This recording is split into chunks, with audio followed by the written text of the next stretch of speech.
السلام علیکم ورحمۃ اللہ وبرکاتہ۔ کلاس 8 کے طلباء و طالبات، اس سے پہلے آپ کے پاس میرے 2 لیسن جا چکے ہیں اسلامیات کے۔ آج یہ تیسرا لیسن ہے روزے کی فضیلت۔ تو یہ آپ کی کتاب میں پیج نمبر 9 پر ہے یہ سبق۔ اس میں آپ کو اختصار کے ساتھ سمجھاؤں گی ہر ہیڈنگ کے مطابق۔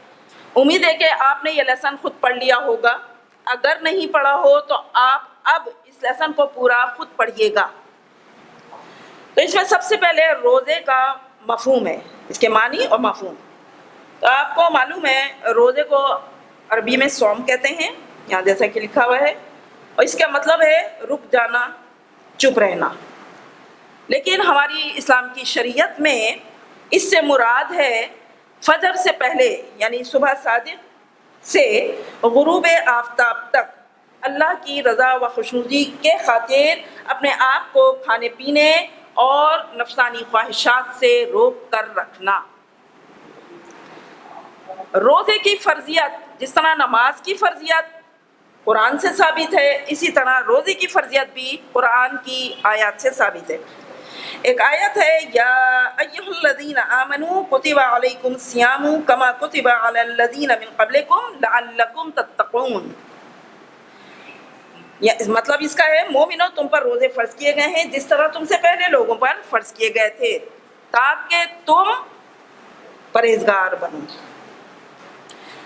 اچھا، حدیث میں بھی اس کی فضیلت آئی ہے، فرضیت اس سے ثابت ہے۔ ایک حدیث ہے، نبی کریم صلی اللہ علیہ وسلم نے ارشاد فرمایا ہے، اے لوگوں، ایک بڑی عظمت اور برکت والا مہینہ تم پر سایہ فگن ہونے والا ہے۔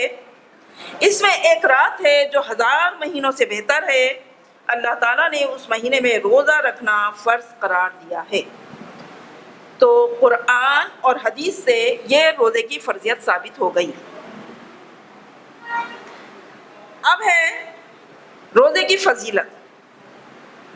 تو روزے کی فضیلت جو ہے وہ بہت ساری احادیث سے ثابت ہوتی ہے۔ فضیلت سے مراد فائدے، اس کے فائدے بہت زیادہ ہیں۔ سب سے بڑی بات تو یہ ہے کہ اس فائدہ کہ اللہ تعالیٰ خوش ہوتا ہے، کیونکہ ہم اللہ تعالیٰ کی بات مان رہے ہیں نا، اس کا حکم مانتے ہیں، اور اپنے نبی کریم صلی اللہ علیہ وسلم کی اطاعت کرتے ہیں۔ جیسا انہوں نے جس طرح روزہ رکھنے کا طریقہ اختیار کیا، ہم بھی ویسے ہی رکھتے ہیں۔ اس کے علاوہ بہت سارے فضائل ہیں، جن میں سے چند ایک میں آپ کو بتاتی ہوں۔ نبی کریم صلی اللہ علیہ وسلم فرماتے ہیں کہ جنت کے 8 دروازے ہیں، ان میں سے ایک دروازے کا نام باب الریان ہے۔ اس دروازے سے صرف روزہ دار ہی داخل ہوگا۔ ایک اور جگہ حدیث پاک میں ارشاد ہے، روزہ گناہوں سے بچنے کی ڈھال ہے۔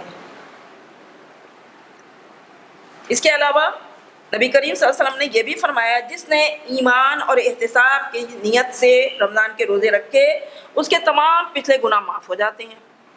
تو یہ تو بہت بڑی فضیلت ہے۔ پھر ایک اور حدیث میں روزہ رکھنے والے کے لیے 2 خوشیاں ہیں۔ ایک وہ خوشی جو اسے افطار کے وقت حاصل ہوتی ہے، دوسری وہ خوشی جو اسے اپنے رب سے ملاقات کے وقت حاصل ہوگی۔ انشاءاللہ ہم سب کو وہ خوشی نصیب ہو۔